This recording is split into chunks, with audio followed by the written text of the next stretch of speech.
Okay, what's up guys and welcome to Karekajnr YouTube.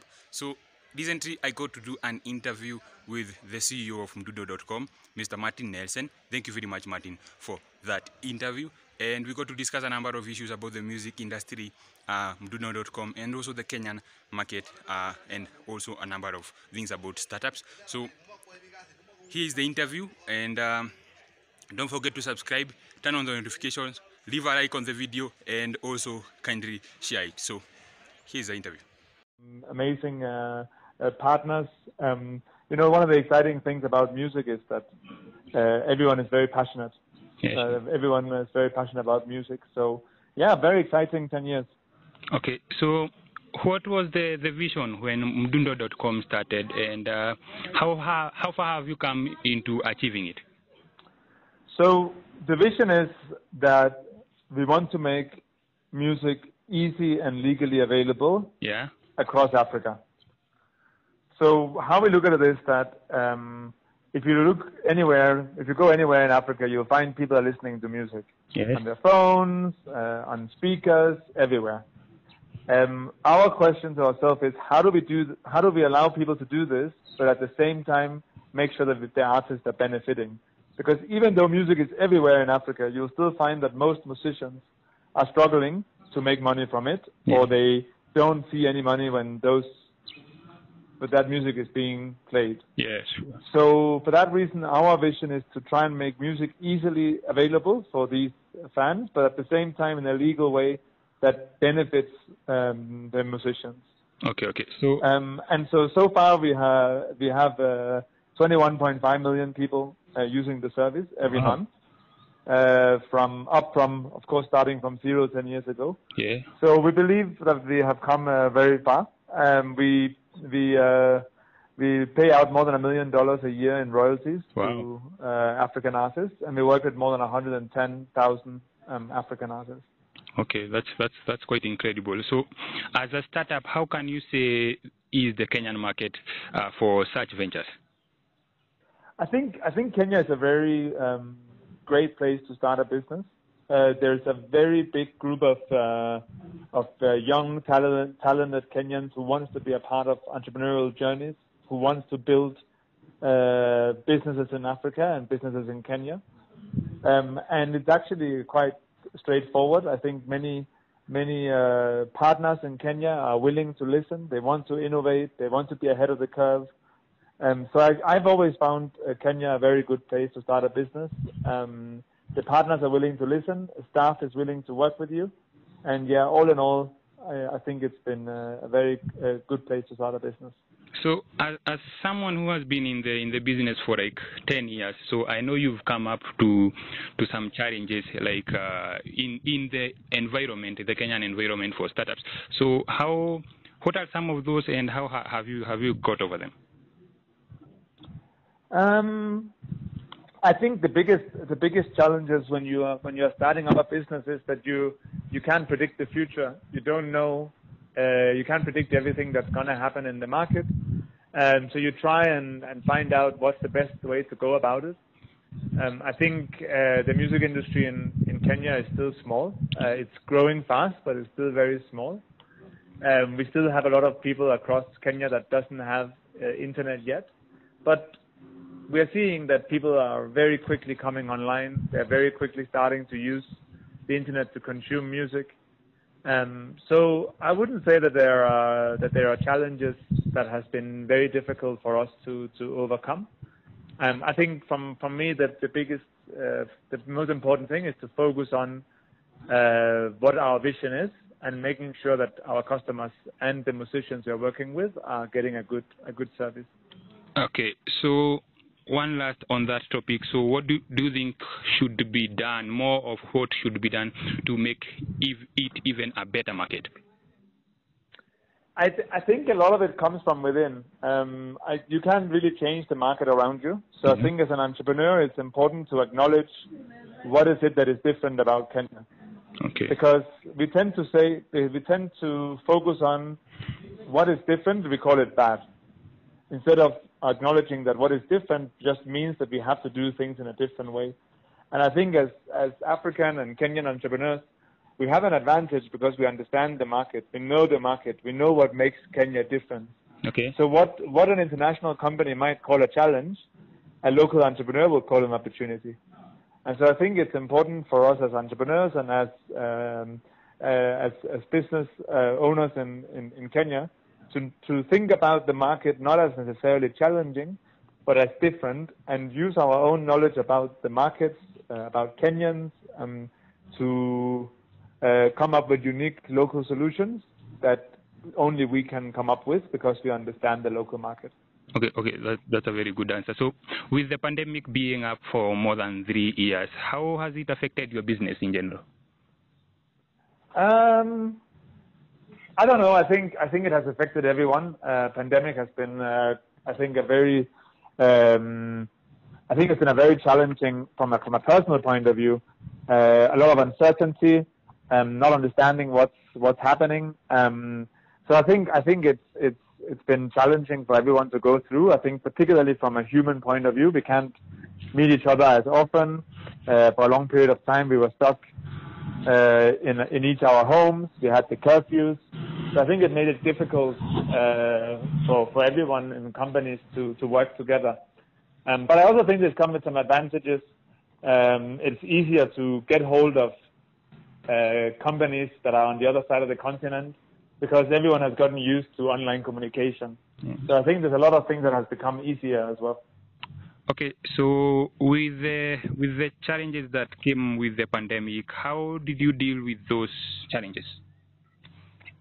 So I think for us it's important to put the individual's interest at heart, and so we tried not to force anything out of our staff or partners, but we have tried to create opportunities for them to engage with the company by having events, social gatherings, regular meetups, so that the team can still engage with each other. And we also tried to set up online spaces for the team to learn, to chat, because I think it's important to have time that is not necessarily work time, but it's more for catching up and talking, because I think people are missing that. They have a deficit of human contact, at least outside of their family. So I think that was what we did to get through it. Okay. So according to you, what do you think is the best way to combat the problem of piracy and infringement of intellectual property rights that has been like in the Kenyan market for some time? Well, so I think the key is to understand the customers and understand why they're doing what they're doing. Okay. Because I think for many customers, when they are getting music illegally, they're actually not trying to necessarily break the law, but they don't have any other options, or they don't know of any other options when it comes to consuming music. So for us, the best way to kill piracy and to get people into legal platforms is to give the customer an alternative that they believe in and that is serving that is serving them better than the illegal services. So as Mdundo, the main way for us to do it is to give the customer a better alternative to illegal downloads, and that's how we see the music industry becoming killing piracy over time. Okay. So, seeing your company is built on the creator economy, what measures are you taking to ensure creators keep the true benefits of their work? Well, I think the true benefits in your work is in control. And I think what's really important if you're a creator is that you have control over your rights and you have control over your art.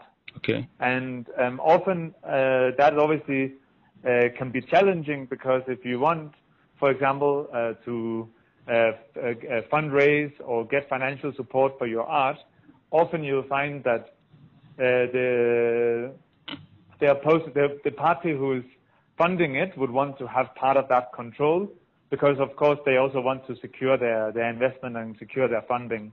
But for us, it's important to make sure that artists keep control. And so for that reason, we ensure that when you upload the music to our platform, when you use our platform, the artists are still in control.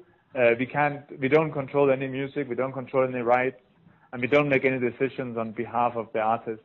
Okay. And that, I think, is the most powerful thing we can give the artists, is to make sure that they remain in control of their art. Okay. So that's quite a good perspective. So what's the future of Mdundo.com? So in the next 2.5 years, we want to grow from our 21.5 million to our 50 million monthly active users. And that's our key objective moving towards 2025. Yes. We intend to focus on our key markets, which is Kenya, Tanzania, Ghana, Nigeria, and South Africa.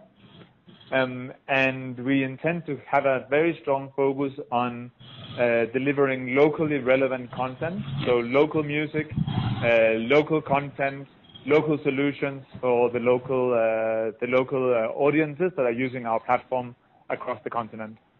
Okay. So, seeing recently, I think Mdundo has gotten into podcasts. So, are there any plans of getting into the video market? Right now, our focus is we don't have any plans for that. So our focus is on audio, and we definitely welcome podcasts as well. We also welcome, of course, music. So we don't, at the moment, that's where our focus is. I think there are some platforms out there who has really figured out how to do videos very well. Yeah. So we let them focus on that, and then we'll focus on what we think is missing. So who would you say is your biggest competitor? Well, I think the biggest consumption of music across Africa is illegal websites. Okay. So for us, the main focus is to drive people from those websites into our site. There's a number of different sites both across East and West Africa that allows customers to download music free of charge. Okay. So our focus is to ensure that those customers are not using those sites, but are using Mdundo.com instead. So how big is the Mdundo.com team currently? We have roughly 40 staff across East and West Africa. Okay. So can you get into the specifics of how they are spread? Or? Yeah, I can. We have roughly 20 people here in Kenya, 10 people in Nigeria, and then 10 people across Africa, a few people in Tanzania, Uganda, Ghana. So the remaining are spread a bit across, but our biggest offices are roughly 20 people in Kenya and 10 people in Lagos. Okay. So what would be your advice to someone who is thinking of getting into the startup business? To listen to the customer. I think listening to the customer and not only listen, but also just observe and watch, find out what is it that the customer is actually doing right now. How do they engage with the product you intend to sell them already before they even know about your solution?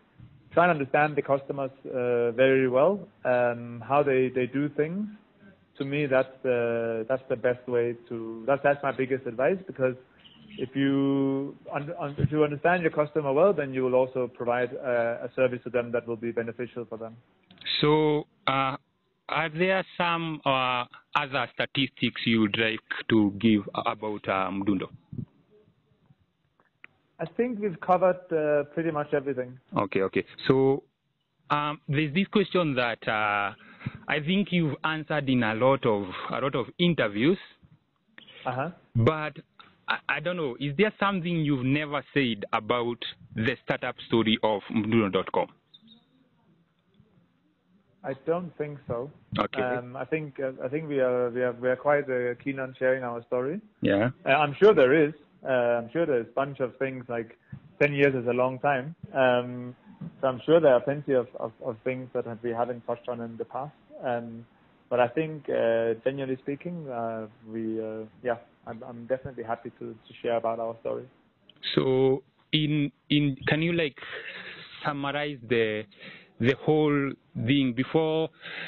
What happened before? There's this what I've read. I don't know if it's correct. Is that before you came into Kenya back in 10 years ago, you came with this platform that is supposed to help startups grow.